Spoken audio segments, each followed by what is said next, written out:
Welcome to the All About Alts podcast, where we explore the world of alternative investing to help you find financial independence. Join our host, NewView Trust's president, Jason DeBono, as he covers a variety of topics with different guest speakers to discuss tax and alternative investing strategies. It is never too late to start taking control of your financial future, and we are so excited for you to be joining us for this opportunity to hear from some of the best in the business. Hello, everybody, and welcome to this week's edition of the All About Alts podcast. My name is Jason DeBono, and I am your host. And I am excited to be here today, and we're going to be talking about kind of some nerdy stuff here in IRS code, but actually some pretty cool stuff that's recently passed that's going to give IRA and retirement account savers some increased opportunity.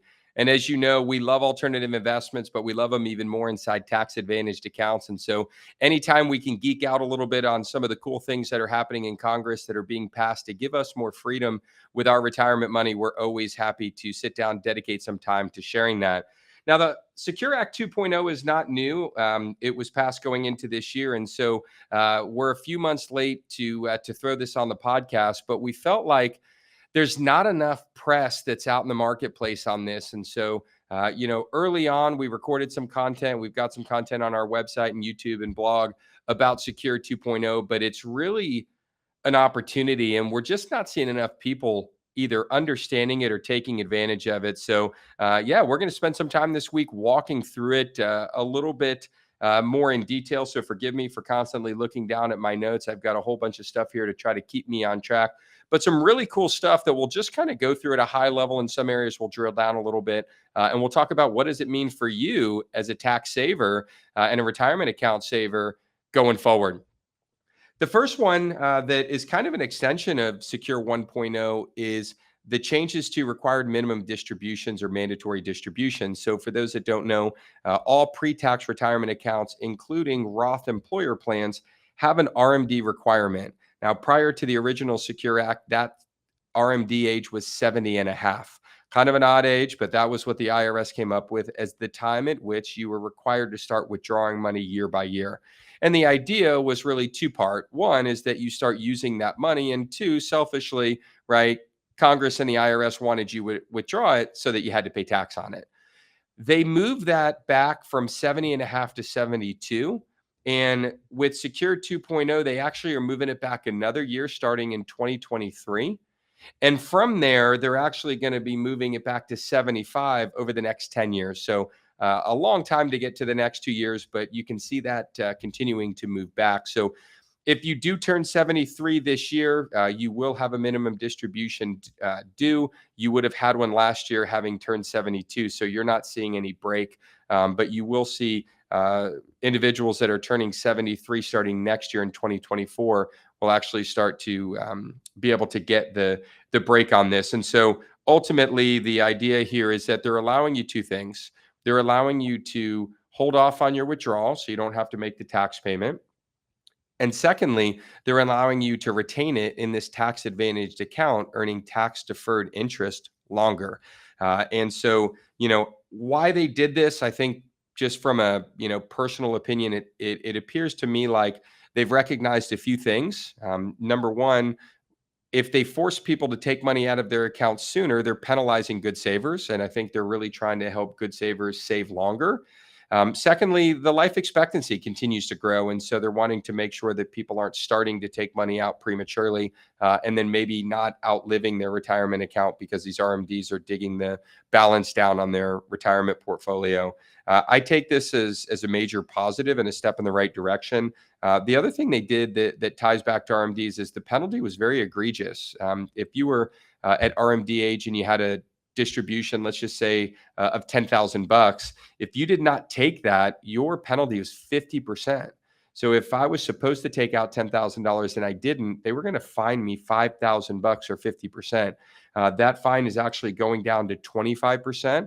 And it's also going down to 10% if you timely correct it. So what they're saying is, hey, we're no longer going to force it out and then heavily penalize you if you don't, but they are still going to fairly high penalty as it relates to a 25% penalty for non-distribution of an RMD. So Something to be mindful there from an RMD standpoint. The other thing that's really cool about RMDs that was always a little bit odd was that Roth 401ks and Roth qualified accounts actually had an RMD.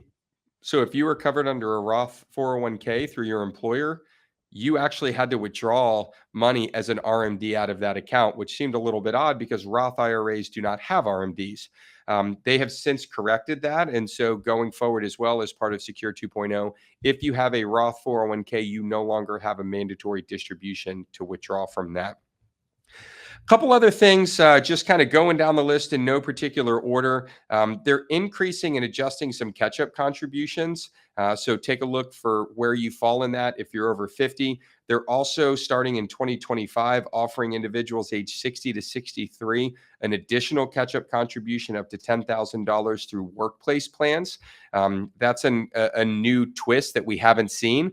Historically, catch-up contributions have always been age 50 and over, but this specifically singles out people in the age 60 to 63 to be able to contribute more as an additional catch-up. So won't go too deep into detail there, but just something to take notice of. IRAs will also see increases for catch-up contributions, and those will continue to be indexed for inflation as well. Something that I think is a huge opportunity and something that I'm really excited about is the matching for Roth accounts as it relates to employer contributions. And so, on a go forward basis, SEPs and Simples have never been able to accept Roth contributions. They've only accepted pre tax contributions from the employee and the employer. On a go forward basis, you're actually going to be able to see matching contributions in the form of a Roth right into those SEPs and Simples, as well as individual contributions into simple IRAs also being eligible for Roth status. So what does that mean? It means that you're now starting to see this tax deferral or tax deduction disappear, right? And they're seeing these types of contributions being made in Roth form, meaning taxes paid today. Now, obviously, from a Treasury standpoint, it's pretty easy to see why Congress would be in favor of this. If I put money into a SEP that is Roth, I'm paying tax up front, whereas historically it would be paid at the end and it would be deferred. And so it's putting money into the Treasury today, which is something that we're continuing to see more and more of. What does this mean for you? It means you can buy your tax today and never pay it again.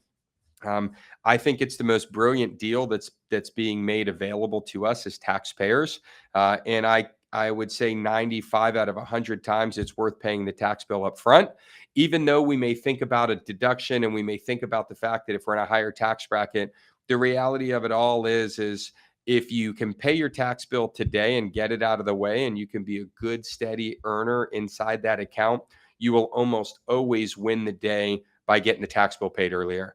And we haven't even factored in whether tax rates will go up over the next 10, 20, 30 years.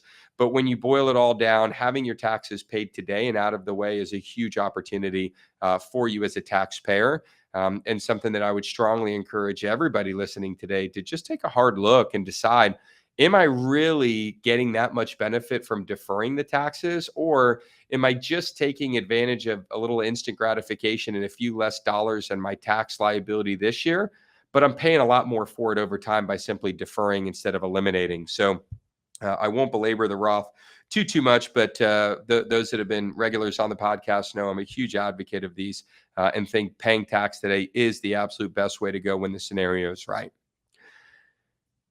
Continuing down, they've made some adjustments to qualified charitable distributions. Prior to Secure 2.0, you could make a charitable contribution as part of your RMD or directly out of an IRA and report it as a charitable contribution. They have since opened this up and do charitable remainder annuity trusts, which is not an area that I'm an expert in. But what it does is it simply opens up, it sounds like, some avenues to contribute to a trust that ultimately contributes to the charities of that trust choice. And so from everything that I've read on it, it's creating just an additional opportunity for people to make charitable contributions with their retirement money. All right, let's keep going down the list here. Couple other things that have happened inside of this is one is an emergency savings fund inside of defined contribution plans.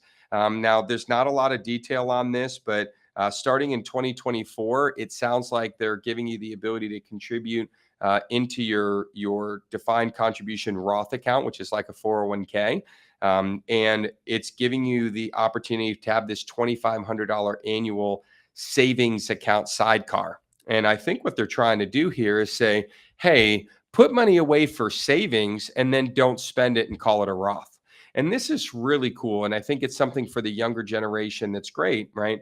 It's really hard to help someone that's 20 years old understand the value of saving for their retirement plan, right? 20-year-olds or 25-year-olds have a whole lot more exciting things to spend money on than they do to spend money on saving for retirement. Additionally, they're probably in their lower earnings years. Maybe they're getting started in a career. They're being sandwiched in with a lot of this inflationary measures and rent increases, and so they may not feel they have adequate money to even save at all. But being able to put this kind of sidecar over there as an emergency savings vehicle while still wrapping it up under a retirement plan may just be a great way to get people to save more for retirement. You can withdraw the first 4 times out of it are tax and penalty free. And so again, they're limiting it because they don't want you withdrawing regularly. That's a suggestion that it's more of a savings account than it is an emergency savings fund. But they're giving you access to that money via the first 4 distributions or withdrawals from that tax and penalty free. So that's pretty exciting.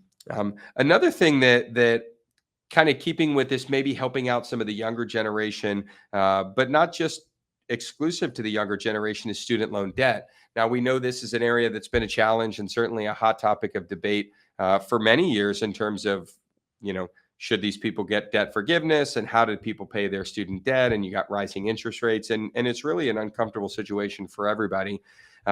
Starting in 2024, employers will actually be able to match employee student loan payments with matching payments to a retirement account.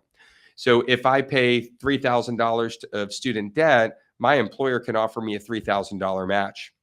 This is really cool. And I have to say, I think this is a really good idea because what they're saying is we're not paying your student debt for you, but we understand that as your employer, your student debt may have created the qualifications for you to become employed here. And as a result, we're willing to match 5%, 2%, 10% of all your student loan payments to help you pay them off sooner. And that's something that creates a retention tool for employers. I know that if we were to offer paying off our employees' student loan debt, that would certainly make us more attractive as an employer. But being able to do that in a healthy way by doing it as a match to a 401k plan makes it easier for an employer like us to make that decision, and even easier for an employee to be able to see the value inside of that from a contribution standpoint. So really cool. 529 plans, keeping on the theme of student debt. 529 plans are state sponsored savings accounts that people put money into to be able to save for qualifying educational expenses for their kids, grandkids to go to school. One of the things that's cool about this is you can actually roll your 529 plan going forward to a Roth IRA, right, for the beneficiary, subject to the limits, and you can only do $35,000 over the lifetime. So I'll give you some examples of how this may look. So my son, he's 11. Now we use an educational savings account. I've mentioned that on some previous podcasts. We don't use a 529, but let's assume that we did. The 529, you can put more money into them. And so let's assume that we're looking at our 529 and maybe the returns have been healthy. Maybe we've put a little too much money in it, which I suppose is certainly not a problem. But now we get to a point where our son's 15, 16, and he's looking out saying, hey, you know what? I don't want to go to college. I'm going to vocational school or trade school, right? Which we would certainly support and maybe even encourage. Or, hey, I got a scholarship offer and they're going to cover all my expenses. What do I do with this 529? Well, that's one of the drawbacks to some of these educational savings vehicles is getting the money out may not be easy or there may be tax or penalty. But the fact is that now, if that money was not used, we could roll that into a Roth IRA for our son with a total maximum amount of rollover of $35,000 over his lifetime, all while staying within the annual contribution limit. So I think it's $6,500 today. Don't quote me on it, to a Roth IRA. So that means that if we knew that his 529 was not going to be used in totality, we could rail 6,500 bucks today, 2023, into a Roth in his name. Next year, we could do another 6,500 and so on until we hit the $35,000 of maximum lifetime transfers. So really something that I also think is beneficial. It's something that should give you as a taxpayer a little bit more comfort if you're trying to sock more money away. Sometimes people put less money into their 529 because they don't want to overfund it. But knowing that you've got an exit strategy out of here inside. All right, continuing on through here. So as you can see, with a lot of these upcoming changes and current changes via the Secure 2.0, the Congress, government, IRS, right, as they promote this stuff, is really trying to enhance both the way we save, but also trying to get a variety of different generations that may not be predisposed to save through retirement accounts to participate. So we're going to take a quick jump over to our quirky questions of the day, and then we'll come back and we'll kind of wrap all this stuff up and talk about what it really means and how to take full advantage of that. So without further ado, we'll get our producer Maggie. She's got our quirky questions. So here we go. I'm going to go top one.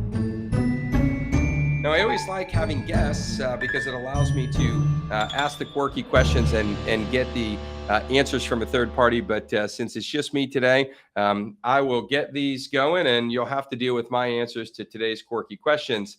As always, if you do have any quirky questions you want to get put on the list, please email those over to our producer, Maggie, Maggy, at newviewtrust.com.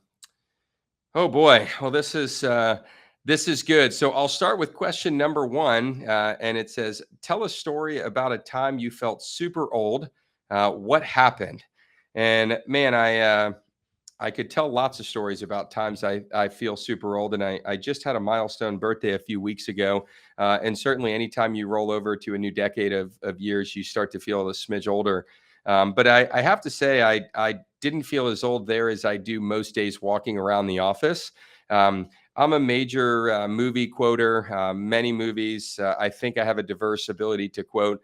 The Office suggests that I've only got a couple that I quote obnoxiously often. But I always feel super old when I go, around the office and the perfect opportunity for a great movie quote comes out. I throw out the movie quote. I feel great about it. And not one person that heard it actually knows the movie I'm referencing. And the irony is some of these movies are only 10 or 12 years old. So I would say probably, anytime I quote a movie and nobody knows it, just reminds me that I'm just from a different generation and maybe a bit of an old soul. Question number two, what is the weirdest snack you like to eat? Now, I don't know how to answer this in terms of weird. I guess weird is in the eye of the beholder. I'm actually kind of a bad snacker. I really am more of a sweet tooth than I am a snacker. As you guys may know over the course of some of these podcasts that you've been listening to, my family owned a catering business and a convenience store growing up. And so as a kid, I literally lived inside a convenience store. And so, I had access to a styrofoam cup and an entire Pepsi machine. And then I had access to an entire row of candy. And, we certainly weren't allowed to go eat whatever we wanted. But I can assure my parents that we ate a whole lot more than they probably wanted us to. So I'd have to say it's probably not necessarily a weird snack as it is. I don't really snack. I'm just a candy guy. I can't walk into a gas station anymore without grabbing some sort of candy or snack. As I'm getting older, I'm trying to grab more the bite size versus the king size. Weirdest snack, certainly not weird at all. It's just weird in the fact that I can't walk in and out of a convenience store without grabbing some sort of candy. And I have been able to kick the soda piece, but the candy piece of it, I don't think I'll ever give up. Question number three, if you could interview a celebrity and then ask them one question, who would you ask and what would you say? Oh man, this is a two-part quirky question. This one certainly is a little harder for me. So let's pause for a second here and think from a celebrity standpoint.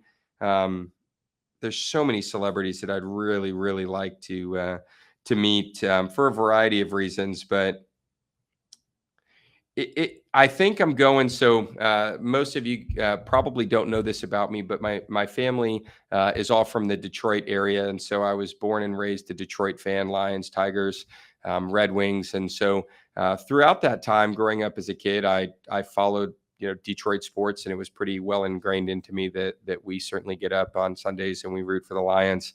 But I can vividly remember where I was the day that Barry Sanders retired. And if you don't know who Barry Sanders is, this will also fall into question one, which is a time that I also feel super old. But Barry Sanders is the greatest running back of all time.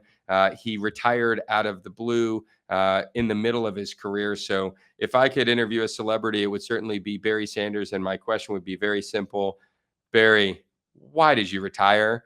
I just would genuinely want to understand, and I don't fault him at all. I think it's great that he was willing to make that level of decision. He's still much a part of the Detroit Lions family and supports the football team very well. But I'd love to know. I think it's something that for a lot of us, we may look and say Barry quit, and the reality is Barry just didn't want to do it anymore.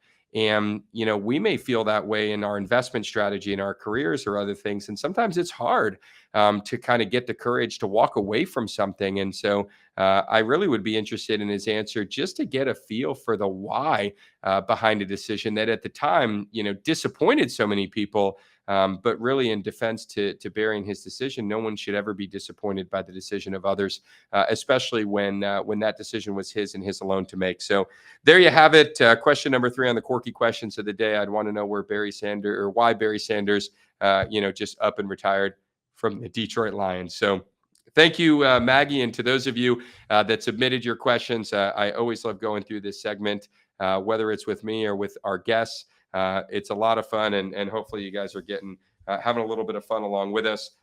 Remember, if you do want to join the Quirky Question group, just send an email to Maggie with a Y at newviewtrust.com. All right, well, let's get back to business here, and let's wrap up this Secure 2.0. And I want to highlight one more change that Secure 2.0 is putting out in the marketplace. I want to talk a little bit about, maybe some of the differences between some of these categories of changes and who they're catering to, and kind of the why behind it, and really give you guys, our audience, a chance to kind of determine, hey, is that me, and should it be, and how can I use this as a tool? So the last item that I want to touch on in Secure 2.0 that's a change that's actually really something that I think is great, is number one is automatic enrollment into 401k and 403b plans.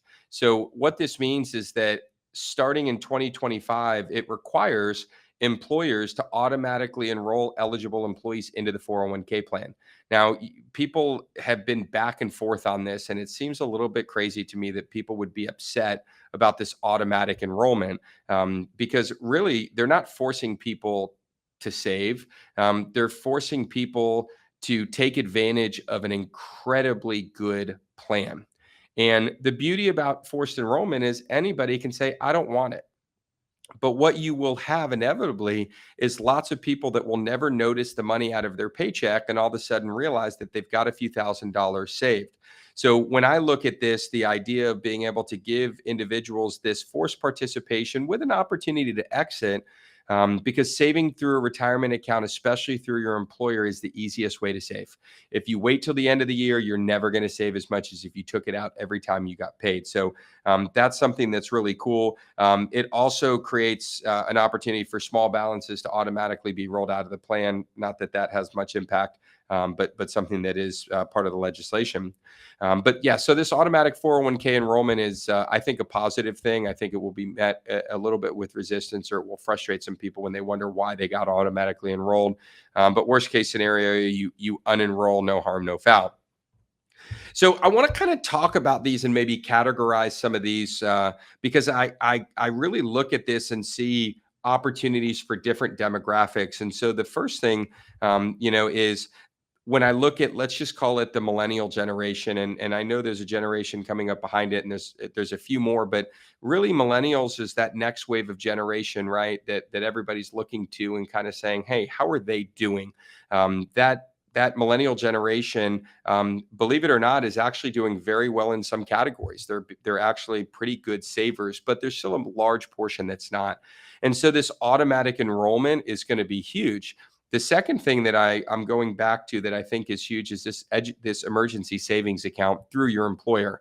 So saving in a retirement like manner, but saving for short term emergencies is a big opportunity. That's something that we preach a lot. We just did a finance class with our just employees here. And one of the big things that we talked about was from a budgeting standpoint, how are you putting money away for a flat tire? How are you putting money away for a medical expense? Or how are you putting money away for all of these increases that we've seen from an inflationary standpoint that are impacting you?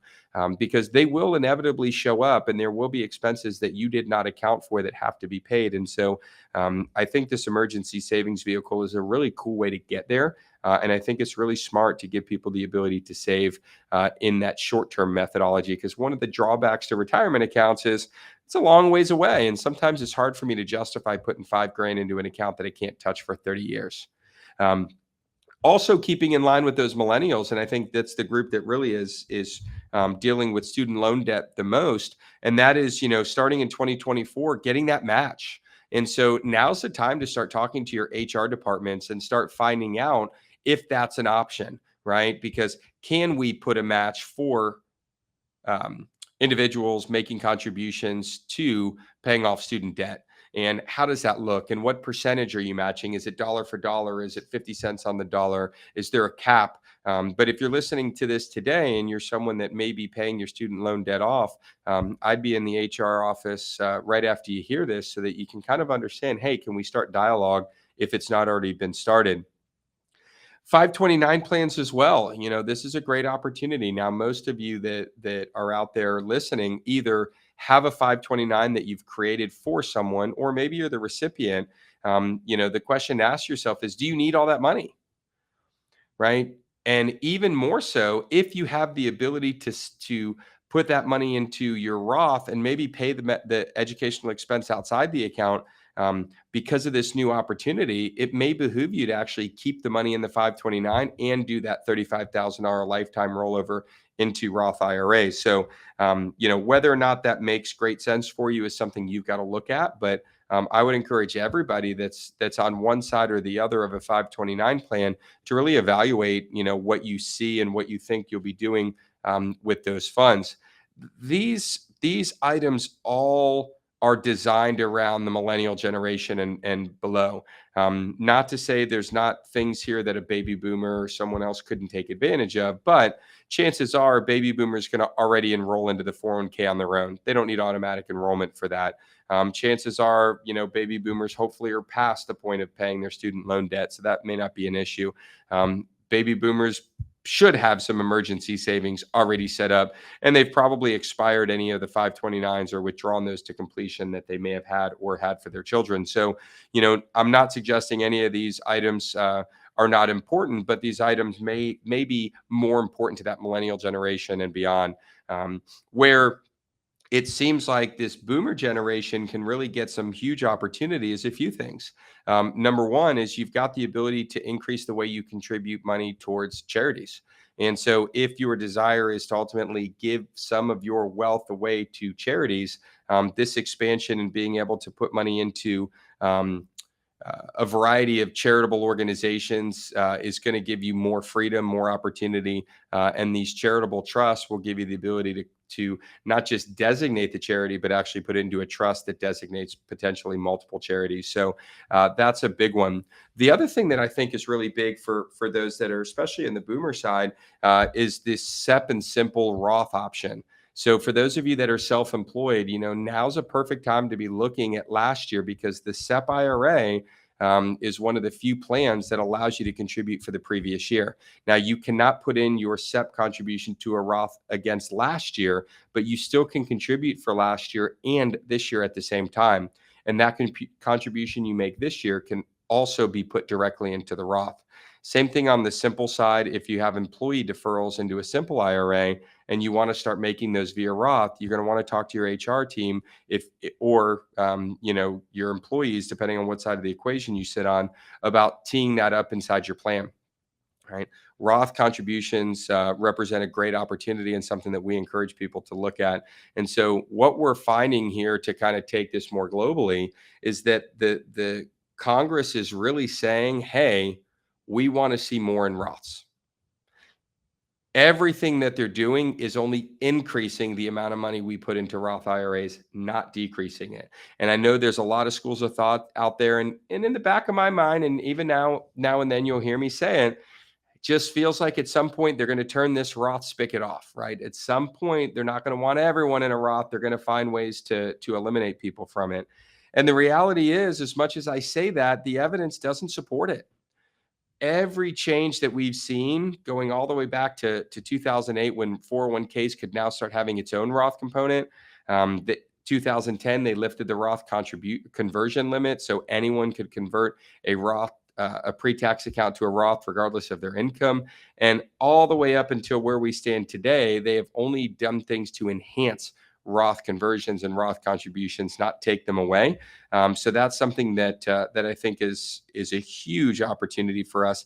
If your money is not in a Roth today, I would take a good hard look at helping get it over there tomorrow. The beauty of the SEP and Simple is you have accelerated contribution limits, higher contribution limits than a traditional or Roth IRA, which will allow you to not just put more money away, but you can now put more money away and take advantage of the Roth. So that's something that we would encourage you to do. The last area is gets to the point of retirees. These are people that are now entering into the 70s. Their age, they're starting to withdraw money, and really, there's a few things here that's been pretty cool. One, that boomer into retiring generation now has some higher catch-up limits, and so we talked about that.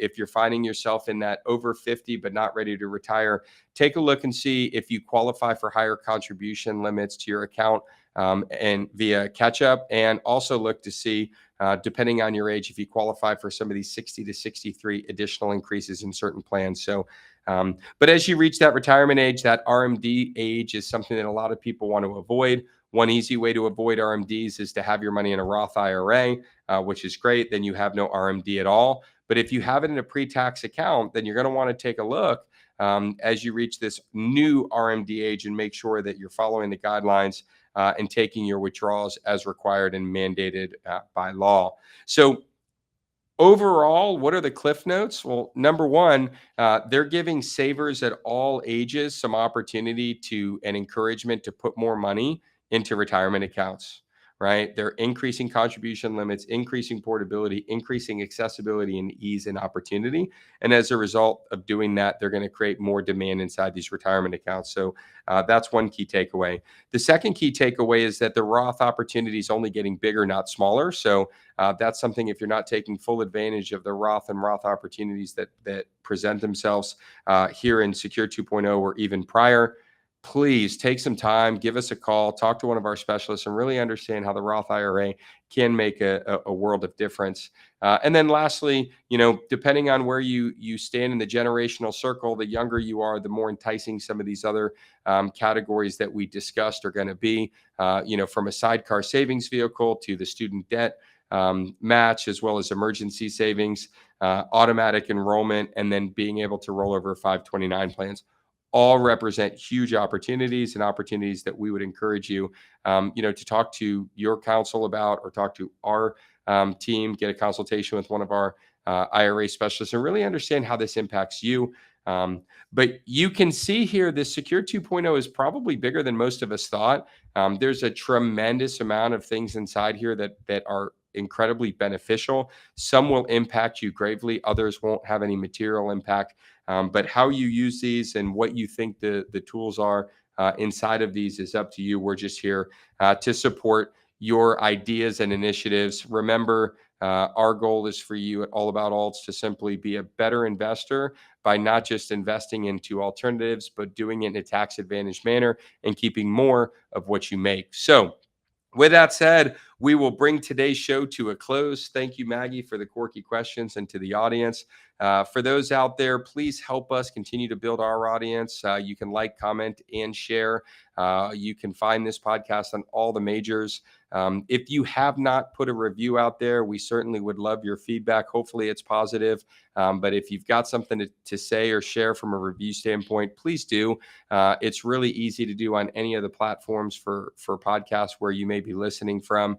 As always, email your quirky questions to Maggie@newviewtrust.com. If you have topics for the show or would like to be a guest or nominate a guest to be on the show, you can also send that directly to me at jason@newviewtrust.com. That's Jason at Newview with a U, viewtrust.com. So thank you guys for being here. Please go out, be well. Remember, the best way to build wealth is not just to be a great investor, but it's to keep as much of that great investment in your pocket by eliminating Uncle Sam as much as we can. So we'll keep educating you. You guys keep investing. Thanks, everybody, and take care.